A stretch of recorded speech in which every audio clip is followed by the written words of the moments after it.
Là, on est sur le départ du trou numéro 1 qui, à l'époque, le directeur de l'ONF pensait faire 9 trous qui serviraient de pare-feu dans la forêt. C'est les directeurs de l'ONF qui étaient golfeurs. C'est comme ça que quelques grands patrons de Saint-Denis ont monté ce club avec donc, un pare-feu, 9 trous dans cette forêt.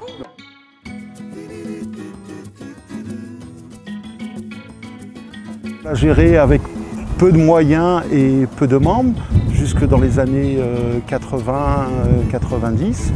Et il y a eu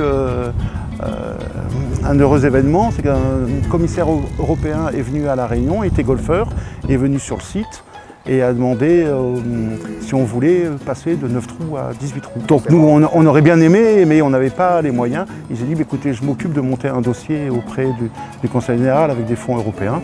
Et c'est comme ça que c'est passé à 18 trous en 1900. Les travaux ont commencé après le cyclone Chiringa en 89. Il a été achevé en 90 et inauguré en 91.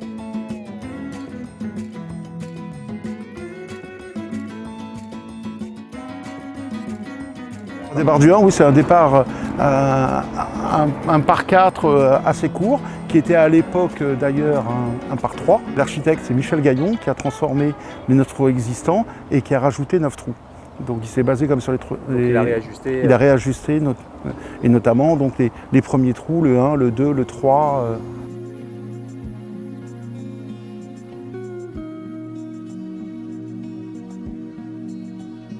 Les trous numéro 1, 2, 3 ont été allongés, modifiés par Michel Gaillon. Et le 4, il a été entièrement créé, 4 et 5. Bon, donc là, il n'y avait rien, c'était la forêt. Il y avait exactement, complètement la forêt, il y avait beaucoup de choca. Et une petite anecdote à ce sujet, quand l'architecte a vu le conducteur de travaux au niveau des terrassements, il a demandé à essayer d'imiter le relief des montagnes. Donc la montagne qu'on voit derrière, c'est ça? Exactement.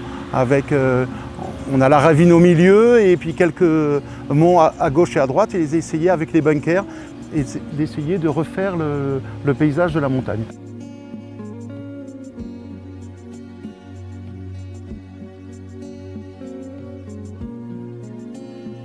Ce départ du 6, qu'est-ce qu'il a de spécial? Qu'est-ce que tu peux nous raconter là-dessus? Bon, c'est un par 5 classique qui n'est pas très long, mais cette butte que vous voyez au milieu, qui est aux alentours de 210-220, c'est en général une blague entre tous les amateurs de golf de Bourbon, c'est savoir est-ce que je drive la butte ou pas. Donc c'est souvent des challenges et des tournées de bière qui... et puis plus les années passent, avant on l'a passé, maintenant on ne la passe plus. Donc c'est une petite anecdote assez sympathique, je trouve.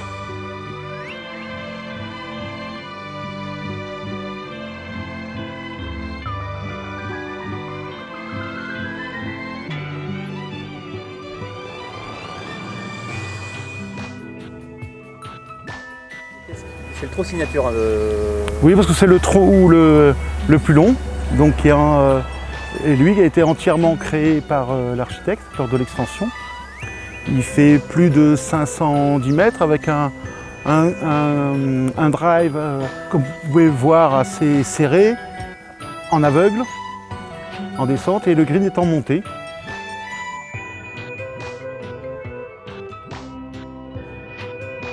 Là, bon, c'est couvert malheureusement, mais quand vous jouez tôt le matin et que vous voyez toutes les montagnes sans aucun nuage, on a une vue magnifique.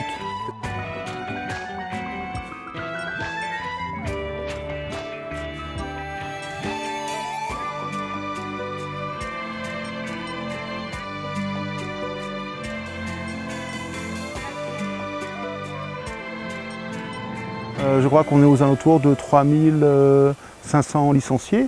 Il y a 20 ans ou 30 ans, on était moitié moins. Le problème, c'est qu'il manque, je pense, encore 1 ou 2 golfs sur l'île pour pouvoir augmenter le nombre de licenciés.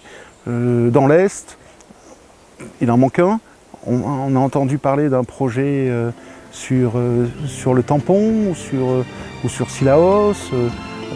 Pour que le golf se développe complètement à La Réunion, il nous manque encore, je pense, 1 ou 2 golfs.